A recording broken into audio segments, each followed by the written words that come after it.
And welcome to the Wednesday show on This is Ibrox. I'm your host, Kyle McLean, and as always, I'm joined by two fantastic guests. Firstly, it's JB, the World Ranger himself. How are you doing today, JB? Yeah, very well.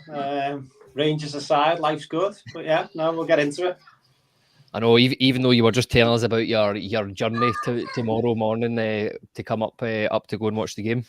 Yeah, so I'll set the alarm 4:45 in the morning, and then go and show face in the Glasgow office, and then and then got 5 o'clock train on Friday morning to get back for work on Friday. So yeah, hopefully it's worth it. Free flowing, sexy soccer. Aye, for what team that's coming from, who knows? And Iain, a man that's an absolute glutton for punishment, he couldn't get enough of it on Sunday, so he's back again to see how it is. How are you doing today as well, Iain? Okay, mate. Just about calmed down after Sunday, I think. Ready to get let down all over again, so let's get into it.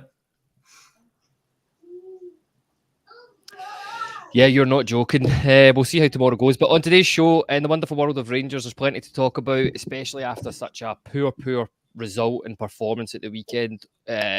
Hopefully the first half of the pod will be cathartic. We can get out our thoughts, feelings. It'll be interesting to see if your perspectives change on it since the weekend, because I know, like myself, a lot of Rangers fans were angry and the tide, you just sense the tide turning, the popular opinion going against Clermont at the minute.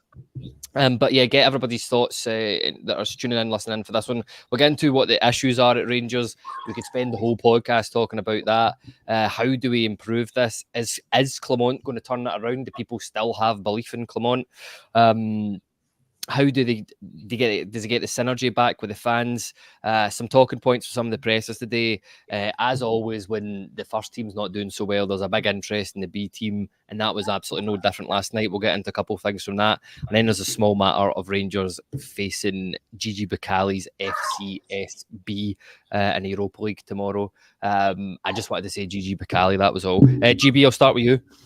Firstly, what's your thoughts on the weekend, where things are? How are you feeling after that?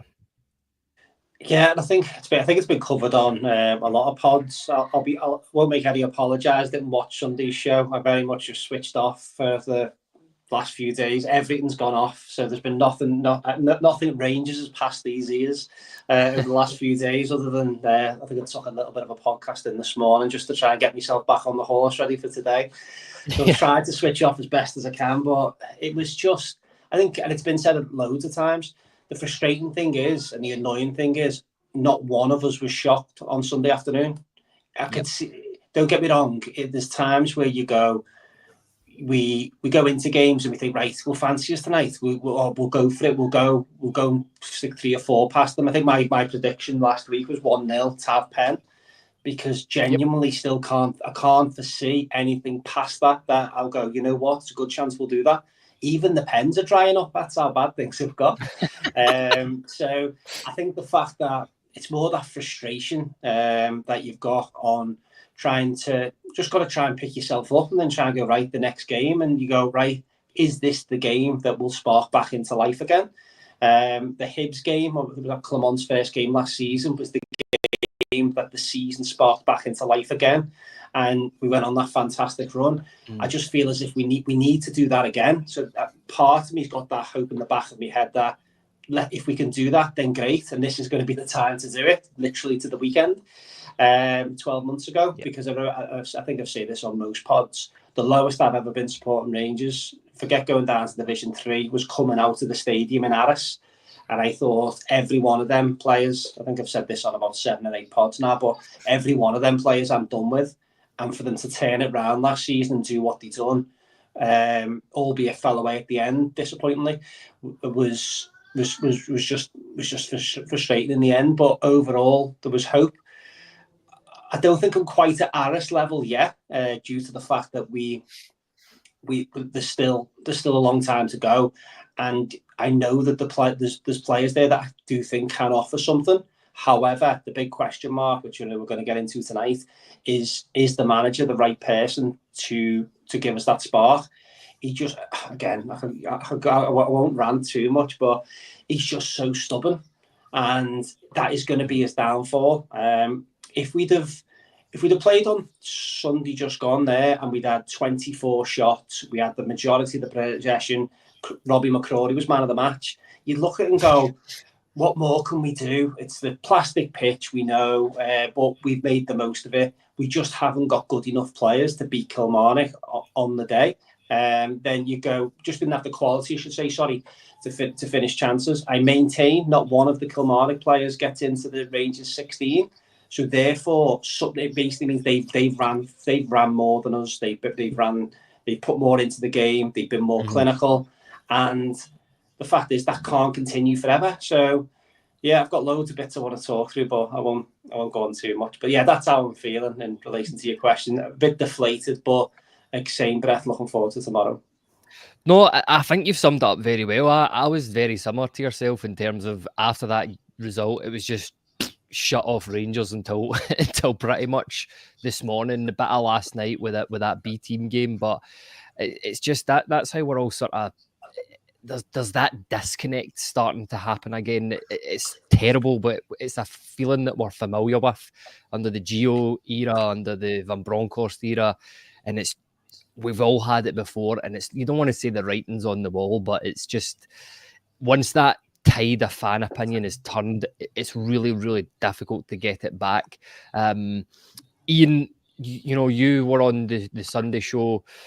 Yep. A difficult show. I know tuned into it after as well. It was a difficult one, but are you any different? Are you still feeling, because you were animated, not angry, but frustrated in that show like a lot of us were?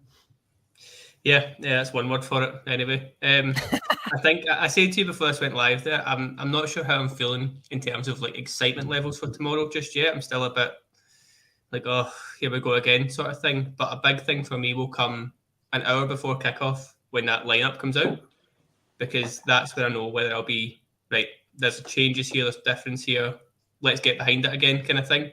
Or if it's that same shape and exact same lineup from the other night, maybe with like Balogun in for proper, like injury-wise, I'm just going to be deflated straight away. And I'm sure the whole of the fan base will be, because we know what we're going to expect. Like you touched on it there was the B team last night, and you see people trying to cling on to something about the Danilo goal, Hadji's goal, Lovelace, and kind of coming off at half-time. I mean, I don't expect Lovelace to start, don't get me wrong, but I need to see something different to then try and get myself going again. And I'm sure a lot of people are feeling the exact same way. So if we see a lineup that's got a couple of big names dropped, a bit more freshness about it, just a little bit more unknown, which kind of sounds like a negative, but it's more the fact that I really don't know how good, for example, Casemiro is, Igamane is. I don't know if these players are going to be the next big thing or if they're going to flop. But if we don't see them getting proper minutes in big games, then what else is there at this point? So, yeah, what time's kick off? 8 tomorrow, about 7 o'clock. I'll know for sure how I'm feeling about the state of play just now. Yeah, that's the thing. You've just reverted to if we don't know how good or bad they are, we just can't be annoyed at the players. Full stop. So, see the bigger point there, but it's the whole thing of like we don't know. We know exactly what this existing starting 11 can do, and we know that Clermont has backed them to a point, but they've let them down a couple of times in the big moments. So if Clermont continues to back them, people aren't going to back Clermont. If you then see him play a radical shape we've not seen before with players here and there that are a bit fresh, people will start backing Clermont again, especially if that crop of players then do well, get a good win. That's when the kind of positive momentum will need to start coming again. But the only way to do that is hopefully with a bit of a braver team selection. That's it. He has to be brave, and we have to see changes tomorrow night. But we'll get on to that. A couple of comments here. PM says things are bad right now, but if we were to sack Clermont, that would open up a whole can of chaos. I like that phrase. Unfortunately, better sticking with him just now. We literally cannot sack him. And Pete Lawrence says, I'm worried about how much lighter weight we seem now. Desperately need some bruisers in there, but we need that character in there too. I know, totally agree with you, Pete. Raskin should have been that player when he came in, but we can get into that. JB, I don't know, maybe give my thoughts on it for about a minute here. Where it's all went wrong is after that Motherwell game at Ibrox. I think it's 18 games. They've had 9 wins out of that, which is just terrible for any Rangers team across the piece. But it just never seems seems to have sort of fixed it since then. Is that where you think it started to go wrong, or what do you think are the biggest issues at the club, not off the field but on the field at the minute? Yeah, I think you could probably put it under different umbrellas in terms of where the problems are at the moment. The style of play is horrific. I know he was challenged on that today, and I felt sorry for him for a little bit, because you could just see he looked like a lost man. I think that's the first time in all the interview questions he's been asked, either he didn't understand the question or he very misread it.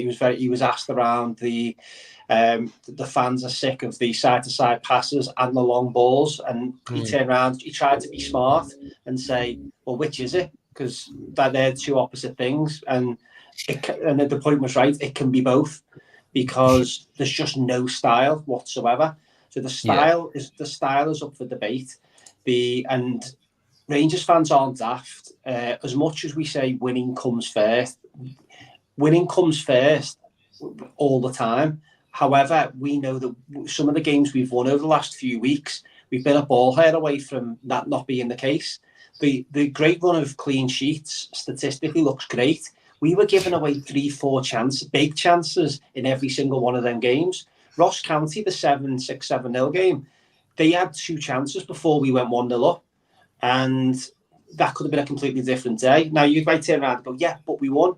But I don't think the Rangers fans have been kidded this season. And I think that's why unanimously the fans are all on the same page. You can never get Rangers fans to agree with anything. Everyone to the point now is, and I think we've done it quicker than any other manager. What I mean by that is, so Gerrard, the fans were always mixed. I remember Hamilton getting beat 1-0 at home and thinking, he's done. COVID saved Gerrard. I think history will be kind to him, but COVID saved him. But he then proved that, you know what, if you do stick with someone and stick with a philosophy under Gerrard, and we said that 1,000 times, we've seen glimpses, but we also seen a manager on the sideline that accepted when things didn't go well. Whereas Clement, again, he used the meme last week of the guy standing in front of the hospital and going, everything's fine, and the fire's going around behind him. He's kind of giving me them vibes a little bit, and he needs to move away from that. I'm not saying throw the players under the bus, but he needs to be a bit.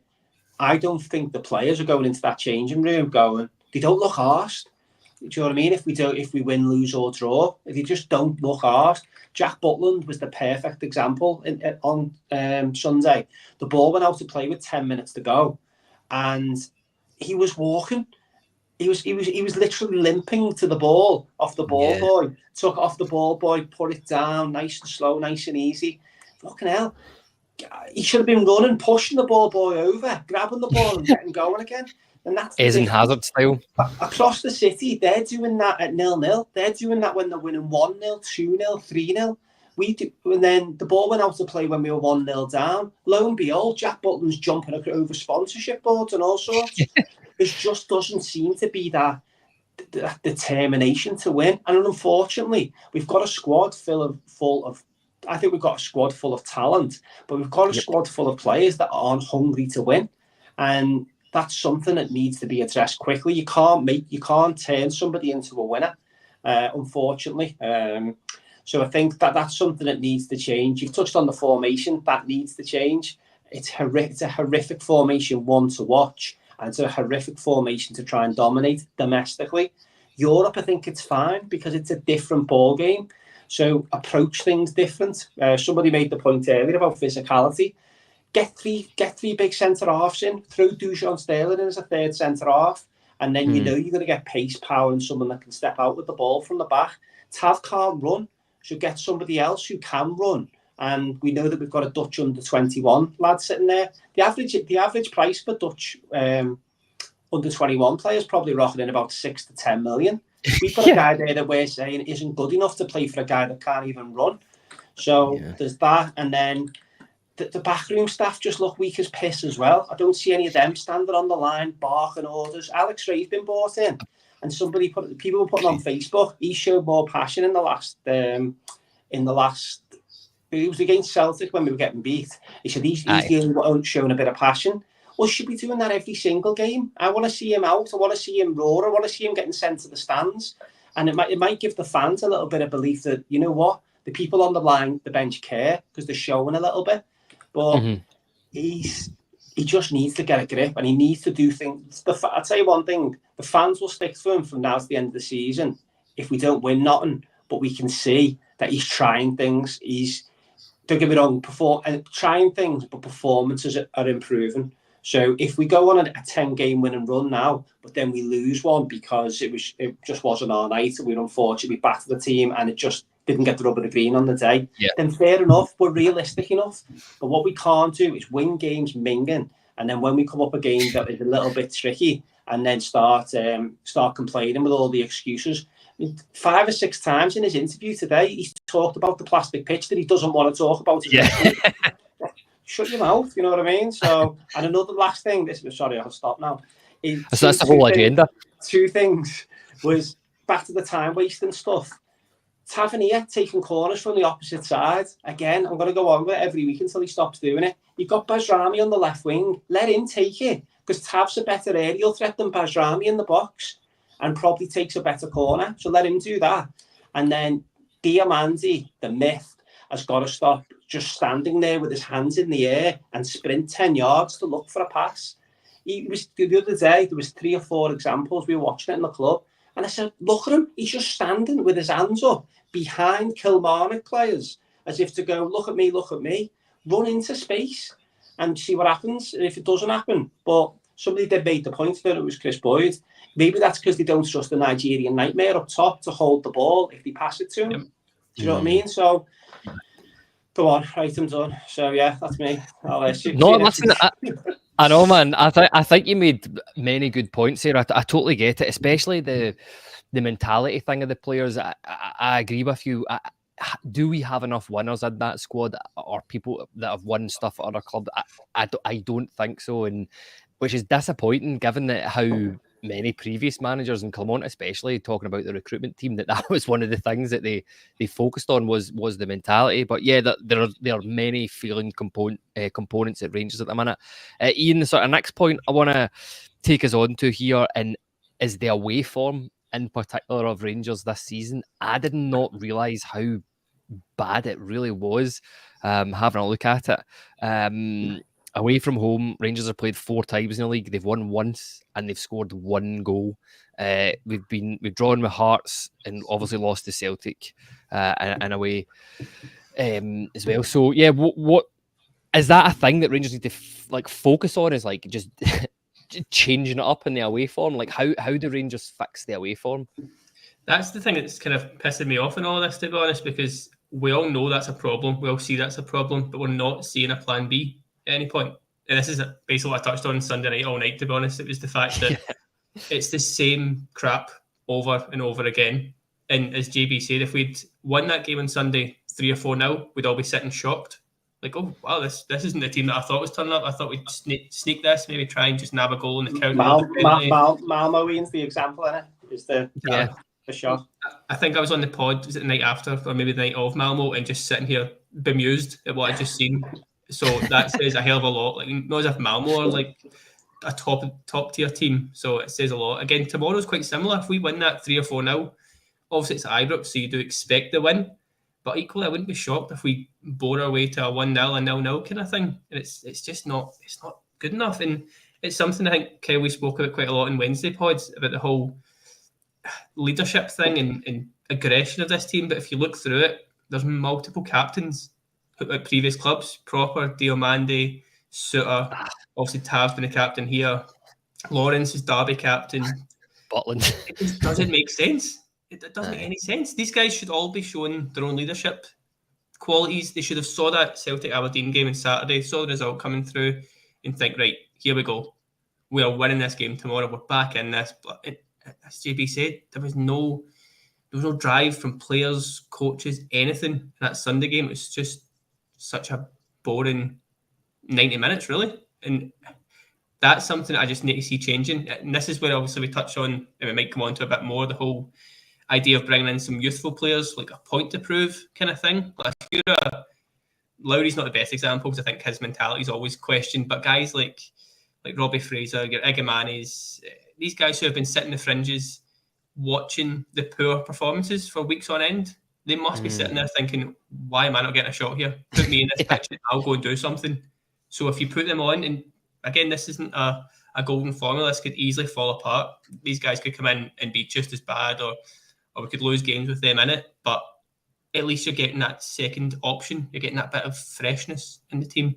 And the away form thing, we're a very easy team to play against, and I don't just blame that in the formation, which I think a lot of people do focus on.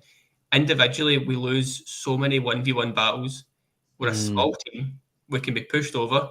And then you look at Celtic, obviously it's an easy example, but they're obviously a very small team as well. But they run.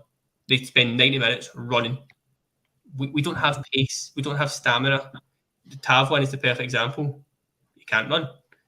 Lawrence can't run. Dessers looks like he's running, but is he actually contributing in any way? Probably not. Drami's a slow player. The centre-backs are slow. It's just a very slow, boring setup. And it's obvious to me, an amateur. It's obvious to everyone in the chat. It's obvious to you guys. Why is it not obvious to the coaching team? My hope is that they went to that B team game last night, saw a few different things, saw a few guys playing, knowing they're being watched by the first team. And hopefully they thought, okay, there's something there. That guy can do this. He can do that. He could swap in here. But do I expect to see this monumental change that I'm hoping for? I'd be more surprised to see it, which pains me a little bit. Yeah, listen, we've actually got an FCSB fan watching us. This is a numero 12. So, yeah, you can just ignore this whole part of the podcast. It's not as bad as we were making it out to be, mate, honestly. No, great. Yeah, that's it. But yeah, there's a Pete Lawrence here says it's like they're overthinking everything, and honestly, I don't know if it's just this sort of like the European style of manager. Clement, there's many things that I feel that are similar with, you know, Gio in terms of the way he sets his team up, and it's just pedestrian, patient.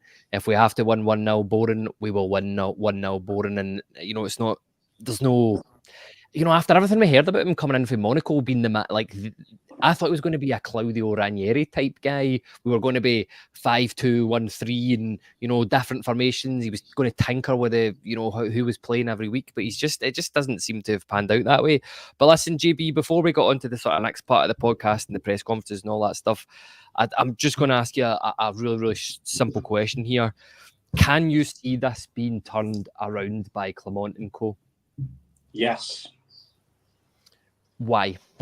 Because it has to. We've got no other choice. He's got to turn it around. I'm going to try and put my positive pants on and go. I tell you what, I'll answer it 2 parts. If he continues the way he's going with the formation, the tactics, the mindset, the attitude, no. If he changes things around and freshens things up, gets the players working harder, get the players giving a bit of effort, then yes. Without jumping back, and this could be controversial, Todd Cantwell was Clement's worst nightmare. And I tell you why it was his worst nightmare. Because he did stuff off the cuff. He did stuff that other players couldn't do. He frustrated the life out of us. He ran out of position from time to time. We've got a group of players that are following instruction to the letter of the law. And they're all doing stuff in glimpses that we know they can do. Czerny's doing something we know he can do. Lawrence he scored 2 really good goals over the last few weeks against Hibs and Dundee United away. Berjrami, we can see has got glimpses of stuff that he can do. But they all just seem to be very stuck. You don't see any overlapping. You don't see, I'll play on the left for 10 minutes and you play on the right for 10 minutes and we'll switch it round. Everything is just really, really structured. And unfortunately, if he continues down that run, then there's nothing down for him. When David Martindale's coming on podcasts and saying he would rather play against Rangers than he would against St Johnstone, you know that you're in shit. So, and that's because we're so predictable at the moment. So, to your point, if he changes it, and very similar to Ian, tomorrow at 7:45, that's when I'll kind of know where I'm going with Clement over the next few months, the next few weeks, I should say, because if he goes with what he's got and we scrape a 1-0 win, I'll be happy with the win, but I'll be frustrated as hell that it's going to be as it is as we go into the next game. If he makes 3 or 4 changes, and don't get me wrong, I've got a level of sympathy in the fact that I don't think he's dealing with great players. However, I think he's dealing with better players than what Kilmarnock have got at their disposal. Yeah. Better players than what the team are playing tomorrow have got at their disposal. So he has to get more out of them. And if he continues to do with this formation, the formation might work a dream tomorrow. I thought we played well against Lyon in big patches. However, we weren't clinical, and we were punished every time they went forward. So going into tomorrow, you might find it might be a similar type performance, shape, and everything, and we win and we go great. I don't think that will be the spark. Unfortunately, the spark will be when the fans will get back on board once we see 2 or 3 different changes. Igamani starting tomorrow, for example, with Dessers, people will go, oh, right, okay, let's see how this goes. Let's run with it. If we see your 9 and 10 of the 11 that we expect to see, which was probably your start 11 on Sunday. I don't know if there's anyone maybe cup tied or something who started, but or not in the squad. Then that's when the first pass on tomorrow night that goes astray, the crowd will turn. I promise you, the crowd will turn tomorrow if we don't start that game well with the same 11. If we see 3 or 4 changes in the game and the game doesn't start well, the fans will run with them. Yeah, I totally agree. We need to see just something to show that there's a level of care there that it needs to change. But Ali Quinn here, I'm going to read this out because it's quite funny. He said 4 pillars. I think he meant 4 pillows because we are boring and dull. And Colin Matthew says he won't change it though. He's far too stubborn. Look, before we move on to the next part, Ian, same question to you. Do you think Clement can turn this around? Very similar to what JB said. If he sort of takes away that stubbornness and tries some new things, sure, yeah, you obviously can. I mean, like, it's 6 points in this title race, and don't get me wrong, I do not expect us to win the league with our current state of players, state of play, all this kind of stuff. But we saw at the weekend, it just takes one result for them going that way, and suddenly we're all thinking, okay, we're back. Let's get a bit of pressure going. Likewise, I think the St Mirren game is obviously the next domestic one. Is not a big name game, if that makes sense. I think we'll expect to win that game, even in our current state of play.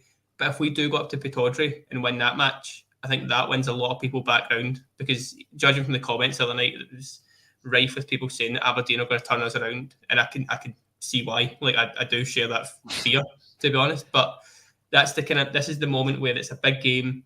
I mean, Wednesday night up there is going to be raucous, and the crowd is going to be a bit mental. So if the players can handle that, play well in that, and get a win, I think that just spins the narrative a little bit, sort of gets the backing right on top again. So it's moments in games that are going to fix this with Clement. It's not what he says in press conferences. It's not the training ground videos they put out when everyone's smiling and laughing. We're all done with that stuff at this point, clearly. So we need to see wins, performances.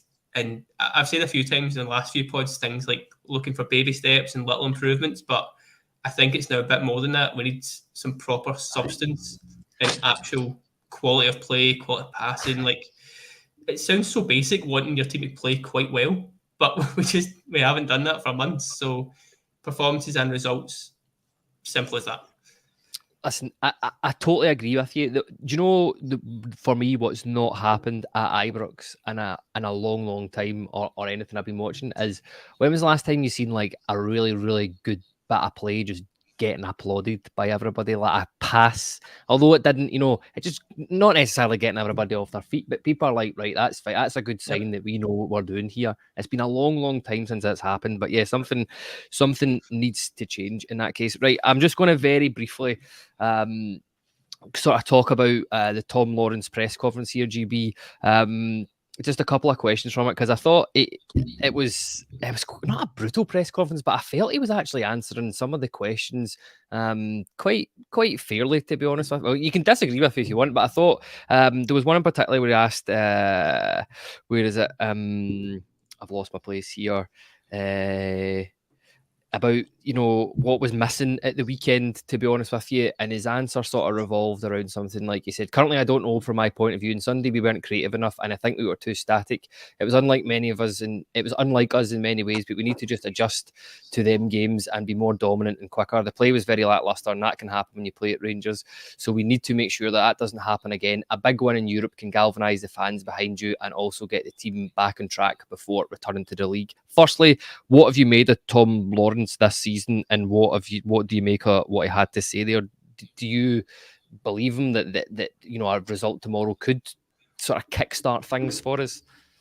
Yeah, I think Tom Lawrence, first of all, as you know, I've got a lot of time for him. I've got a few. I know a few people that know him really, really well. So in terms of anything I kind of hear in terms of feedback is he gets it and he really cares. And there's a few things that have gone on behind the scenes which I was aware of, which I know I shared with you guys in terms of some of the way his injuries have been managed over the last couple of years have been absolutely horrendous. So, however, I'm hoping now he's come through that.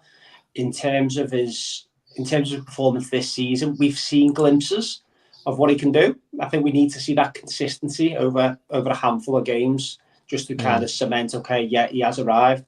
I think he's victim of the formation as well. I don't think he's ever played as that loose 10. He's played in the 10 behind two strikers. And I've said this week on week, when he was at Derby, United, Leicester, all of his best football came from the left-hand side. We're doing all that we can not to put him there. I can only assume that he's had a conversation with the manager and says, I can't do that anymore, mate. I've got the legs to be doing that up and down, which is fair enough. But I think he's someone that would probably thrive in a flat midfield three. I think he'd be someone that could pick the ball up from deep, do stuff deep. If I think about Livingston away at random last year, he dropped into the midfield quite deep a few times. He was picking the ball off the back four, spinning and putting Dessers one-on-one. I think Dessers might have even scored off like a scrappy, running off his arse or something. But he's got that ability to see passes that other players can't see. Whereas your likes of Barron will cut the lines really well. Raskin should be able to cut the lines really well, but doesn't really do it as much as what we've seen when he first come in. So I think in terms of numbers, he's delivering the numbers. He's on course to probably hit double figures, which I know I bang on about in terms of having players that can hit double figures over a season. I think he will hit that given the games. And in terms of his comments, I don't think he's going to tell us anything we don't already know. He's been media trained at Man United. Ian touched on it. He was captain at Derby, so he's going to know how to play the card a little bit. I think one of the things that kind of sticks with me though is that he's playing tomorrow. I know that the comments hasn't always done that. Play the player who is going to be starting the next day, but if he's starting in that 10 tomorrow and things aren't going well, that's an example of things that people are going to go, we've got a problem. I'd rather, I know we'll get onto our team formations and selections later on in the programme, but I wouldn't mind seeing him in a 3-5-2 playing off the striker, where you can say to him sometimes, you know what, go past the number 9, stay high, don't just conserve your energy, or vice versa, playing in a flat midfield 3, which allows him to get on the ball and dictate a little bit more. But in that space that he's in, he can't press. We need players that can take the ball off the opposition. I know that sounds daft, but when you're coming up against your Kilmarnocks and your St Mirrens and your Ross Counties, they're not very good footballers in possession. Otherwise, they wouldn't be playing there. They're all athletes, so they'd be able to play at a higher level if they could play football to a really good standard in possession, but they can't. But what we do is we let them play, come through us. People go on about Rangers just keep coming up against this low block. That's a myth. It's not a thing. Teams are letting us have the ball in our own half, and because our centre halves and fullbacks, certainly the right hand side, we're defending deep. If you watch again, without comparing ourselves to them too much, it's the only bar that we can do, as I always say. But you look at their back four when they're playing against anyone domestically, their back four is past the D in the opposition half. When we're attacking, our back four is in between Jack Butland and the halfway line, just in case they break on us. And I think that's just because there's no confidence that if we give the ball away, then we're going to win it back quickly. Because the signs show that we won't. In Europe, we seem to, because I think we're set up, we're structured, there's a plan, it's there. Domestically, I think that some of the players are just taking it for granted, and they're not running that extra yard. They're not playing for the shirt 100%. Players are coming off and they don't look tired. Whereas we should be taking players off at half time, because you know what? I've ran myself into the ground for that 45 minutes. Just don't see it. It's just very lackluster. But no, I wish him well, and he's, as I say, he's someone that I would like to see on the pitch, but I don't think I want to see him in that number 10. Yeah, no, I agree with a lot of what you've had to say there. Again, for me, it's no coincidence he's up these games since Bayrami came in. Sort of, and there's competition for that, and for what it's worth, I actually think he's not been too bad. On Sunday, I like a lot of the Rangers players, I was like, "What are you doing, man?" But I certainly think Tom Lawrence is a player that, if he's used correctly, could really, really be an asset to Rangers. A couple of comments here. Ali Quinn says our midfield needs beefed up, so easy to play through. So agreeing with you there. 3-5-2 would suit us better. Get Balogun back in. And PM also says 3-5-2 would solve a lot of our problems. It is clear to see. Surely Clement will try it out. And I actually think this sums up what a lot of Rangers fans are feeling right now. Just quickly before we get onto this FCSB game, Iain, as sort of alluded, whenever there's turmoil at Rangers, all eyes turn on the B team. Last night was no different. Rangers B defeated Stenhousemuir 4-1 in the SPFL Trust Trophy. A couple of players really stood out for the B team. Paul and Seo and Finlay Curtis were two. Paul and Seo in particular, I think he even got man of the match in that game. But there was a couple of interesting additions to that B team yesterday. Hadji was playing, obviously Danilo was playing. I'll get your thoughts and maybe Hadji and Danilo, JB, but I've teed you right up for this one. I know we love talking about this man. We've talked about him before in the past year. Zach Lovelace got houked at 45 minutes, not for a bad reason, because the manager in his press conference said he will be involved tomorrow. What's your thoughts on that? And are we going to see maybe Clement dipping into the B team a wee bit more? Because that's something I always thought he would do. Yeah, I think I'm a bigger fan of the B team than the A team at this point, to be honest. But no, it's reassuring that at least has eyes on them, because I think it's been too long. There's been too many guys in that team that we've wanted introduced into play. I mean, the famous one is when Dowell came on at 4-0 against Ross County, and we were all screaming for Rice to get a minute of action. Yeah. The thing just cannot continue anymore. It was interesting that it seems to, I think I read it was a manager instruction that Lovelace plays half the game. Yeah. So he's surely got a plan for him. I think Lovelace has been in every squad so far in Europe, just with the kind of, it's a B list they call it, where it's like him, King, Lowry kind of thing. But the fact he's called him out to say, keep him fresh, he's got a feature at some point. I don't expect him to start. I think that'd be a bit too radical. All for it, to be honest, but I think it'd be a bit too out there for Clement. So at least if you've got the option, it's the one thing that's making me think there is a formation change coming. JB touched on the fact that Lawrence was doing the presser, so you think he's probably starting. But if we need Lovelace to be available, I would then think we have two up front from the start, and Lovelace is that third one to come on at some point. It's a hope rather than expectation, maybe, but I can't really see why else Lovelace would be so needed. I mean, it does play off the left as well, so it could just be the fact we have no other left winger, obviously. But I'm clinging on to something there, at least. But no, Zach Lovelace is a guy who should have been in the team a year or two ago. Maybe not starting every game. I don't think it's anything that I would expect to see starting games kind of thing. But 10 minutes here, 15 minutes there, 20 minutes here, the exact treatment that Bailey Rice should have got. Because if you look a couple of years before that, we've ruined Leon King because he's never had an opportunity. And I don't know if Leon King is any better than he was when he was 16. It could be a bit of an issue with him himself. But who knows? I don't know if he's good. I don't know if Leon King can handle first-team football because he's just never got near it. Again, Lowry's very similar. There's too many guys who've came through with all this talent, all this ability. I mean, Leon King was wanted by Liverpool, Man United and Newcastle 3 or 4 years ago, and we had to pay a big wage to keep him. What was the point of that? What did that come from? Zach Lovelace turned down many teams to come to us. He was getting first-team action, albeit limited, but he was playing in the English Championship 2 or 3 years ago, and he's been in the B team ever since. Like, not only is that rubbish for their own development and for us as fans not getting to see these players who could be gems. But that just is going to put off so many players down the line. Like, say there's a 15, 16-year-old down south who gets an offer from Rangers, you go nowhere near it. Lennon Miller is, again, a guy that we talk about a lot and everyone wants to see come to Ibrox. If you're Lennon Miller, you've saw what happened to your best mate, Bailey Rice. Came through the academy together, side by side, both the top starlets of that squad. One's now coveted and playing every week, young player of the year, rave reviews, Scotland under 21s, blah, blah, blah.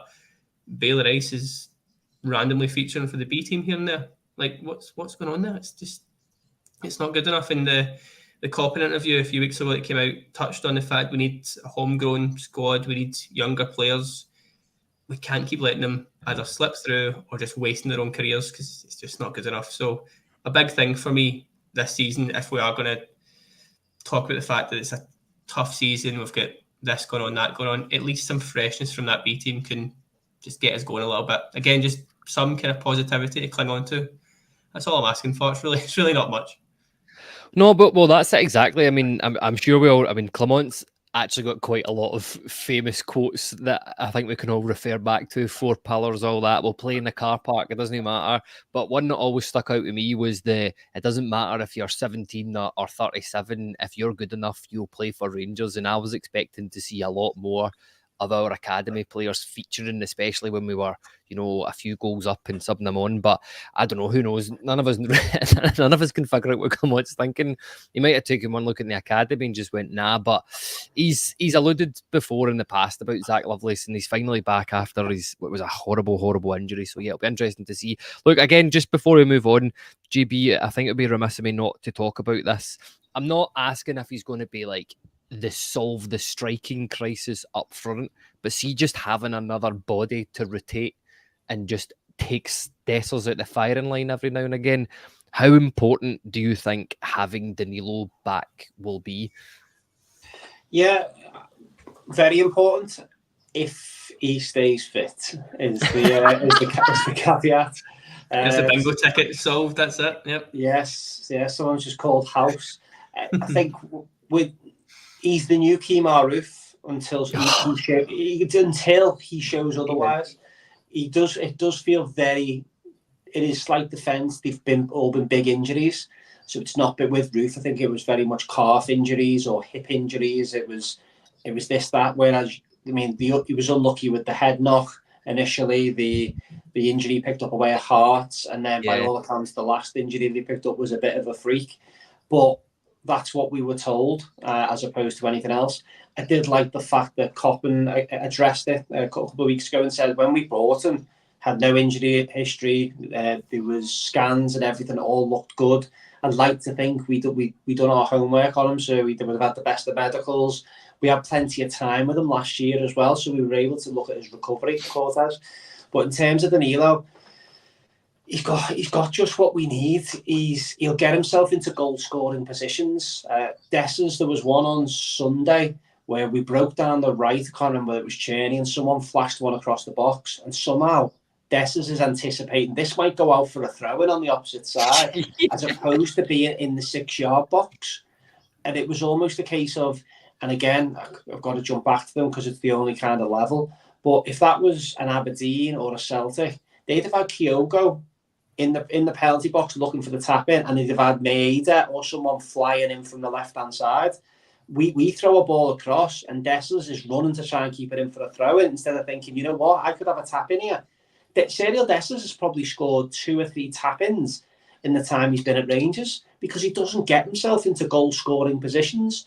And if you're going to be that lone striker, then you need to get yourself into them positions to score goals. And if the ball doesn't come, that's everybody else's fault, not yours. Whereas Dessers puts himself into positions to make it more difficult to score. There was a clip, and I can't remember whether I mentioned this on here or I mentioned it on, or I just mentioned it with the lads. There was a goal against, which one did Danilo start in the cup at Hampden? Was it St Johnstone, maybe? St Johnstone, the cup at Hampden. The League Cup game, wherever it was. Anyway, we won quite comfortably, but there was a goal where there was a chance that got created with Danilo. The ball was through into him. He passed it out wide. the ball eventually went 3 or 4 passes to the left wing. I think it felt like Jeffy on the left wing. By that time, Danilo was at the penalty spot in 10 yards of space, and it was a poor cross and nothing come of it. But what it showed me is he's got a determination to get into a goal-scoring area. And if you look at all of his goals that he scored prior to coming over to us, whether it was at Twente or whether it was at Feyenoord, he's a penalty box striker, and he's actually got quite a good touch. So Serial Dessers, in the very few times that he does control it, he'll then stand still. The only time he hasn't done that was against Kiev away, is when he dropped into midfield. If you remember, he laid it out wide and carried on running. Normally, he would just stand still. So I'm hoping Danilo, when he comes back and gets himself in good shape, he's going to give us that option. And you know what? It might actually make Dessers better, I dare say. It might actually just take that pressure off the load. Serial Dessers will score 20 goals this season.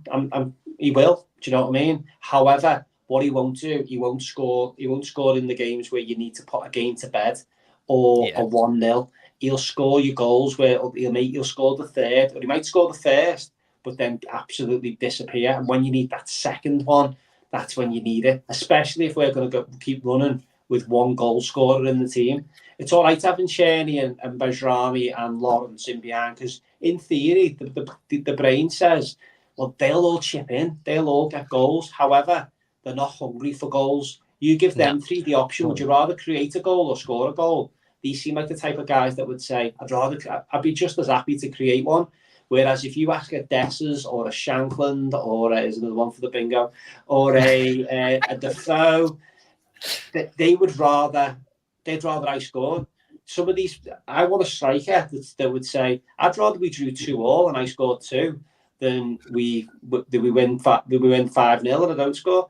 We need that people that are just horrible, just hunger to score goals and get into the position. So yeah, no, I'm looking forward to seeing him coming back, but I'm not getting excited at the same breath because we've been there before with him, and we'll see how he goes. But he took his goal. All we can judge him on is his last game. I thought he looked a bit trimmer in the brief highlights that I'd seen. I thought when we seen him come back into the summer, I thought as if he'd bulked up. He just looked a bit of a heavyweight like. So I'm hoping that he's maybe lost a little bit and that little bit of sharpness. But he took his goal well, found the corner, wasn't spectacular, but that's what we need. Yeah, no, it'll be interesting to see. I seen, online some people appear to be not pinning their hopes, but saying when Danilo comes back, that'll be a few more goals in the squad. But I just even think just given Dessers a rest, I mean, I'd love to know the amount of. I think he must be up there with like Joe Aribo numbers in terms of games. Remember that was that mad season that Aribo played like 6 to 8 games for Rangers or something like that. I don't think Dessers must be too far off that as well. But listen, we'll finally come on to talk about the FCSB game in the Europa League tomorrow evening at Ibrox in match 3 of this new format, which I think I'm beginning to think I don't really like it that much, but that's another conversation another time. FCSB, they're currently sitting 6th at the Romanian league at the minute. They've won 5, drawn 2, lost the rest. They have got maximum points from their Europa League so far, 6 from 6. They defeated RFS, a Latvian team from Riga, and PAOK of Greece. Iain, I'll come to you on this one. I saw somebody describing European games now as a bit of a free hit in the comments earlier on. Do you agree with that? Do you think tomorrow is a bit of a free hit? I really, really don't. I think the way our fan base is feeling just now, and it's something I've touched on all night, is that we need some positivity. We need to win this game. Like it's the proverbial 6-pointer kind of thing. Not only for the fact that we're playing badly, we need a good performance to win, but if you look at our fixtures towards the end of this run, like we've got Spurs coming here, we're going to Old Trafford. There's some difficult days ahead in Europe. I think the thing we'll say at the start was that the first 3-4 games of Europe, we need to get some wins. I think Lyon was a kind of bit more of a free hit because it's Lyon. We know the quality they have. They showed it on the night. They didn't batter us in terms of the actual game, but when they got a chance, they put it in the top corner. So that's what quality can do. I don't think FCSB have that quality. I might well be wrong. The couple of guys in the comments might tell me that I'm talking nonsense, but they're missing their main man. They did, yes. They're missing their main man. Their director came out and gave that line about them playing a weakened team, which I don't think we'll read too much into, obviously. But yeah, it's one of these ones where we need a bit of a statement performance. And I want to say that I think we can do that. I think we can put the head down, get a good win, show that we're up for this kind of thing. And then at that point, we'll be in a good position. I mean, I think it's the top 24 at least have some form of European football once the groups is done. So you'd think with a couple of 2-3 wins, you're starting to get there already. So big on that sense as well. And I mean, we all know that January's big for us transfer-wise. Every extra win in Europe adds like $500,000 to our prize pot. So that's important for our level here. We need to win these games, get that money banked. And no, I don't see it as a free hit at all. If we go out there and just lose 2-0, we get a bit toxic tomorrow night. So not such thing as a free hit at Ibrox, sadly. No, I understand where you're coming from. I also understand where Colin's coming from in terms of it's not going to affect our league position, and you could experiment a bit on the field and it's not going to affect anything domestically. But then again, you don't want to get embarrassed in Europe because then you get a reputation for stuff like that. So I totally get it. And I'm sure Numero 12, who's in the comments, he can pipe up and fill me us in this year. But in my sort of brief looking into FCSB, how they play their style, it seems they've got a target man up front. I think the two players that he sort of talked about, Orlu, and the other guy, I can't remember his name, I think they're out, injuries and suspension, but they've got the big man, Daniel Briglia, up front. He's already scored 2 goals in both the Europa League games, scored 4 goals domestically in the league as well so far. And the other thing that I've read about FCSB is they have a lot of pace, a lot of pressing, and it's just, honestly, everything that I was reading about it, I was like, this seems like the worst team we could play right now. But how are Rangers going to adapt to pace? Or are we going to adapt to a big target man, or are we just not? JP? I was looking forward to tomorrow. Enjoy that 5 o'clock train. I should have done a bit more research into them before I realised they could run. I mean, at the end of the day, they're 5th in the Romanian league. Let's put a bit of perspective on this. I mean, you might look at it and go, well, we're 3rd in the Scottish League, so how good are they? However, we know how to play in Europe. The club, the fans, the manager, we're playing in Europe, what it's all about. We know that we can turn it on when we need to. We've seen better teams than this mob crumble at Ibrox, and we just need to make sure that from the first whistle, the fans are with it. I think, again, as we touched on a few times, that will very much depend on what it looks like in terms of injuries and in terms of the start 11 and everything else that goes with that. But I think Allura seems like their star man, 15 goals and 5 assists from midfield last season. I think Soot was the guy, or Sut was the other guy who was meant to be a bit of a player for them. He's missing. By all accounts, their managers text Phil Clement the team or something, but there's been 2 teams leaked. So the guy sounds like a bit of a character. I don't know if he's looking for a CEO job or what, but we put a space there. But he's definitely, seems a bit wild, picking the team up. Comes down into the dugout at half time and makes substitutions and all that. So we want to watch, but we've just got to go and win. Just no titting about. Just get into them from the first whistle. Play well. Good energy. Fans will support it. However, if we don't think that we're seeing the effort, or we're seeing we're not seeing the effort, determination, the players doing the basics well, then they'll lose us very quickly. Unfortunately, because it's got to that point now. And this group of players haven't got a lot in the bank. I think if you think about the Champions League games and results that season, we were really poor. The players had a bit in the bank, as if to go, you know what, this is just a step too far for them. And we are where we are, type of thing. And again, even after the 55 season, when we got beat by Malmo at home, we should have been in uproar about that, not making the Champions League with that squad that we had at the time. But the players had enough in the bank after the previous season that we were able to go, not ideal, but right, come on, we'll go again. Let's see how it goes. And then obviously that unravelled quite quickly. But whereas tomorrow, just go and win. No messing about. Good expectation. And see how we go. Yeah, no, that's it exactly. RFC 72 here says, I've wanted Orlou at us for years. Big positive he's not playing. That's maybe the one thing that I can say. He seems to be the guy that makes everything tick, go through them. I think it's a suspension. I think that's the reason why he's not playing. Yeah. But interesting enough, I am sure that he's a guy that was on that we identified as maybe somebody that Rangers would be bringing in at some point, because he's a really, really good football player. But listen, just before we wrap it up, I like to get predicted lineups, so everybody get on it with the typing. Tell us who you think's going to be lining up. But firstly, I'll come to yourself first, Ian, on who do you think we're going to play tomorrow, or who do you think is going to start tomorrow? So are we going for who I think will play, or what I want to be playing? Give us what you want. What I want, good, because what I think will be is the team for tomorrow. Lovely as rice, yeah, all those in there. I have been campaigning for a 3-5-2 or a 5-3-2 for about 4 years now, so it's good to see people are starting to hop on board that. I would, of course, go with that. I don't imagine Proper's fit. It looked like he got some kind of knock, obviously, at Kilmarnock, so I'm going to rule him out. Was it touched on today in the press conference? I might have missed this part, but didn't hear or see anything about that, so kind of wait and see there. But I would go with the back three there of Sterling. If he's fit, I'm hoping he was just not played on that pitch, so I'd play Sterling at centre-back beside Suter and Balogun. That's pretty solid as a three, so I like that. Left wing would be Jeffrey.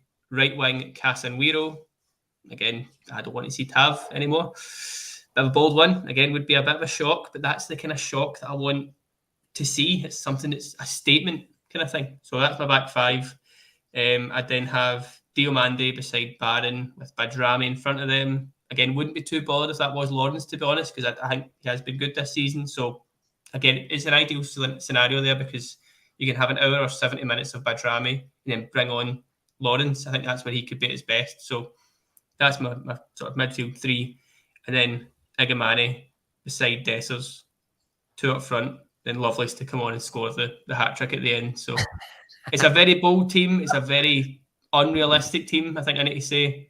But it's that team that would make fans go, okay, we'll back this. We'll get up for this. And that hour before the kickoff, the conversation would be, okay, he's not listened to us, because I don't think he's watching the pod, Clement, exactly. He might be. But he's aware of the negativity at the club. He can see what we are feeling frustration-wise, and this would be a good let's go kind of thing. So that's the team that I want to see at 7 o'clock tomorrow. Yeah, I think I'm not too far away from that as well, to be honest with you. RFC72 here says Balogun and maybe Raskin will be the only changes for Proper and either Barron or Dio, but then says Proper was in the training video. And Ali Quinn here says he will play the same team as Sunday, apart from Balogun in for Proper.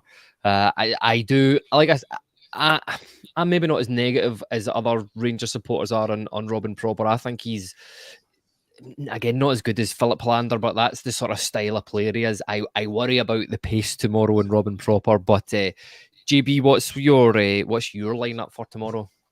Yeah, couldn't make it up. I've man for man what Ian said. So that was what I would like. I thought Sterling in the back three would throw a few people in terms of that might spark a bit of debate. But whether me and Ian are just spending too much time talking to each other, we've molded into the same opinion. But definitely think it just ticks the boxes to get the most out of this personnel, and that's what the manager's got to do. The manager's job at the moment is to ride through this and get the most out of what he's got. He's not getting the most out he's got if he goes with Tav, Suter, Balogun, Hefty, Barron, Diomande, Cherny, Lawrence, Badrami and Dessers. If he goes with that tomorrow, shut the doors. I don't care how we get on. He's done. So, freshen it up.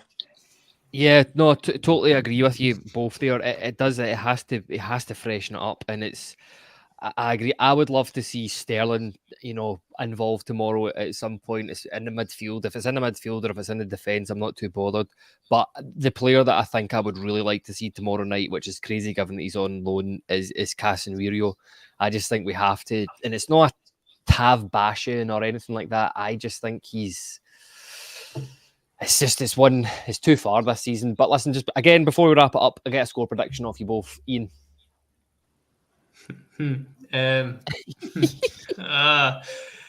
I think we'll win 2-1. Oh, I take that all day long. Yeah. And JB? 0-0. I'm gonna go 3-1. I'm gonna do 3-1. I think we're gonna do it tomorrow, and I can see I can see us turning that on tomorrow. Yeah, it'll be interesting to see. But listen, that just about wraps it up for everybody. Thanks everybody for interacting in the comments there, leaving your lineup, score predictions, and all that jazz as well. We will be back tomorrow night. I believe that's Craig and Tommy that will be doing that one. They'll bring you some reaction from Ibrox, win, lose, or draw. Again, thanks everyone in the comments. Just want to say a special thank you to Numeral 12. That was really good interacting with. It's not very often we get to interact with an opposition fan on here. And it all stays friendly, so that's really nice. But yeah, good luck to FCSB for the rest of the season, just not tomorrow night. And thanks everybody for tuning in and watching, and we'll see you all again soon.